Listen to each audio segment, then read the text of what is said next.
अजिबात चिकट न होणारे, खमंग आणि खुसखुशीत असे गव्हाच्या पिठाचे लाडू कसे बनवायचे ते आपण आजच्या व्हिडिओमध्ये बघणार आहोत.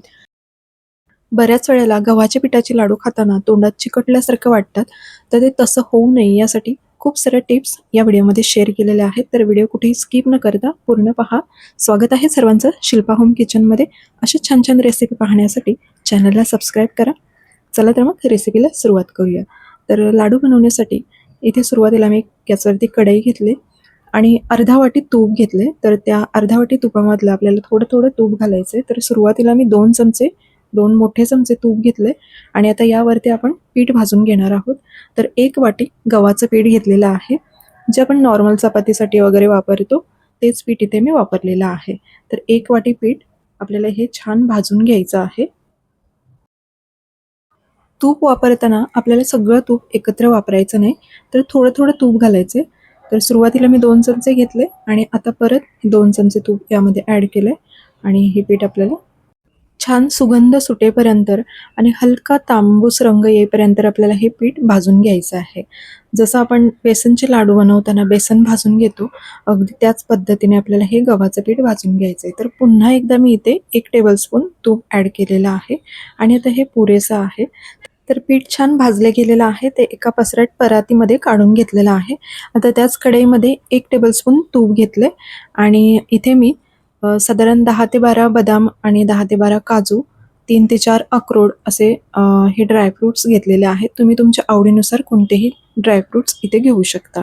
तर हे मी 2 ते 3 मिनिटासाठी तुपावरती छान परतून घेतलेले आहेत. त्यानंतर पाववाटी किसलेलं सुकं खोबरं घेतले.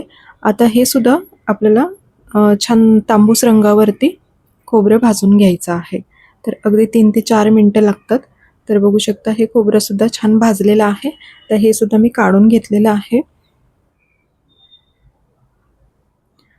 आता मी इथे बारीक रवा वापरलेला आहे. 2 चमचे बारीक रवा.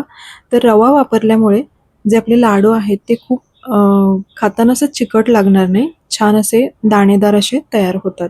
तर त्यासाठी इथे मी 2 चमचे बारीक रवा वापरलेला आहे. तर हा रवासुद्धा थोड्या तुपावरती भाजून घ्यायचा आहे. इथे मी थोडंसं तूप ॲड केलं आणि छान खरपूस असा हा रवासुद्धा भाजून घ्यायचा आहे.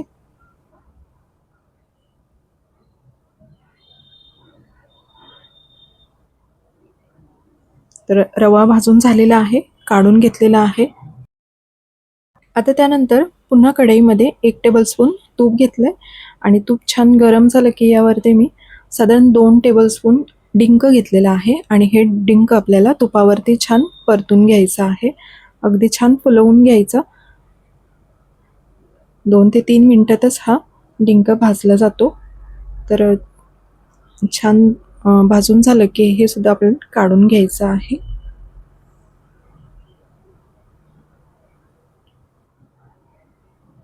लाडूमध्ये डिंक घातलं तर त्याची चव अजूनच वाढते आणि खाताना छान खुसखुशीत असे हे लाडू लागतात. तर नक्की तुम्ही डिंकाचा वापर करा. तर हे डिंक छान भाजून झालेलं आहे. आता हे मी काढून घेते. आता त्याच कढईमध्ये 1 चमचा खसखस आणि 1 चमचा मगज बी घेतलेले आहेत. आता हे तुपाचा वापर न करता आपल्याला कोरडंच हे भाजून घ्यायचं आहे. तर हे आपण गार्निशिंगसाठी वापरणार आहोत. वरून लाडूला छान दिसावेत यासाठी मी इथे वापरलेले आहेत. तर हे सगळं साहित्य आता थंड झालेले आहे आणि एका मिक्सरच्या भांड्यामध्ये सुरुवातीला डिंक बारीक करून घ्यायचे. याची पूड तयार करून घ्यायची. अगदी 2 ते 3 वेळा फक्त फिरवायचे. तर बघू शकता ही डिंकाची पूड तयार झालेली आहे. आता हे आपण जे भाजून घेतलेलं पीठ आहे त्यामध्येच ॲड करायचं आहे. त्यानंतर सुकं खोबरं आणि जे आपण ड्रायफ्रुट्स भाजून घेतले तर ते सगळं जाडसर असं वाटून घ्यायचं आहे. खूप जास्त बारीक पावडर करायची नाही, थोडी जाडसर पावडर करायची. तर ते सुद्धा मी वाटून घेतलेलं आहे आणि आता हे सगळं यामध्ये पिठामध्ये आपण ॲड करायचं आहे. आता फ्लेवरसाठी 1 चमचा वेलची पावडर आणि अगदी चिमूटभर मीठ घातले. तर मीठ आवर्जून घाला, यामुळे लाडूची चव खूप छान येते. तर हे सगळं साहित्य आता चमच्याने व्यवस्थित मिक्स करून घ्यायचं आहे. गव्हाच्या पिठाचा रंग बघू शकता तुम्ही, खूप सुंदर आलेला आहे आणि अशाच रंगावरती आपल्याला पीठ हे भाजून घ्यायचं आहे. तर आता कढईमध्ये जे उरलेलं तूप होतं जवळपास 1 टेबलस्पून, तर ते सगळं तूप मी ॲड केलं आहे. आणि आता आपण हे गूळ वितळवून घ्यायचं आहे. तर इथे मी पाऊण वाटी गूळ घेतलेला आहे.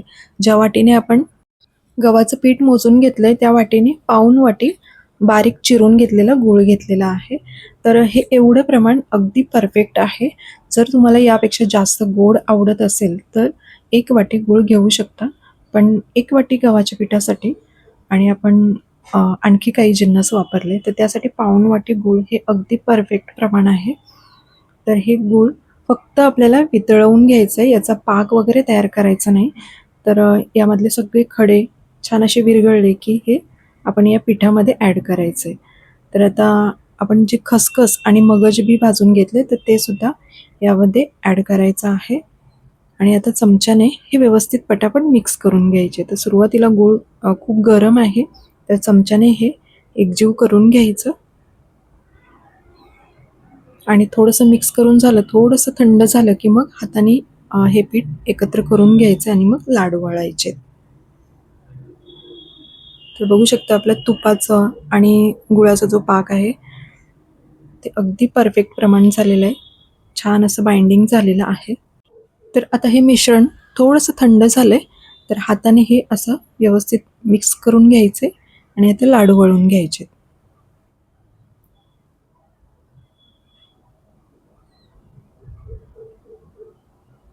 आणि बघू शकता असे छान पटापट लाडू वळले जातात.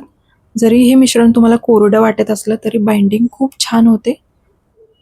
आणि हा एक लाडू आपला वळून झालेला आहे. बघू शकता तुम्ही. तर हे प्लेटमध्ये ठेवून देते आणि आणखी एक लाडू तुम्हाला वळून दाखवते. तर अशा पद्धतीने तुम्ही गव्हाच्या पिठाचे पौष्टिक लाडू नक्की बनवून बघा. चवीला खूप छान लागतात आणि लहानांपासून मोठ्यांपर्यंत सगळ्यांनाच आवडणारे हे लाडू आहेत. तर तुम्ही एकदा तरी या पद्धतीने गव्हाचे लाडू नक्की बनवून बघा. तर आजची ही रेसिपी तुम्हाला कशी वाटली हे कमेंट्समध्ये नक्की सांगा. आणि व्हिडिओ आवडली तर व्हिडिओला एक लाईक नक्की करा. चॅनलला अजून देखील सबस्क्राईब केलं नसेल तर लगेचच चॅनलला सबस्क्राईब करा अशा छान छान रेसिपी पाहण्यासाठी. तर बघू शकता आपले सगळे लाडू इथे वळून झालेले आहेत. आता मी इथे प्लेटमध्ये सुद्धा काढून घेतले. हे लाडू तुम्ही हवाबंद डब्यामध्ये अगदी 15 ते 20 दिवस ठेवू शकता. तसंच व्हिडिओ शेवटपर्यंत पाहिल्याबद्दल तुमचं खूप खूप धन्यवाद. पुन्हा एकदा भेटू अशाच एका नवीन रेसिपीसोबत. थँक्यू.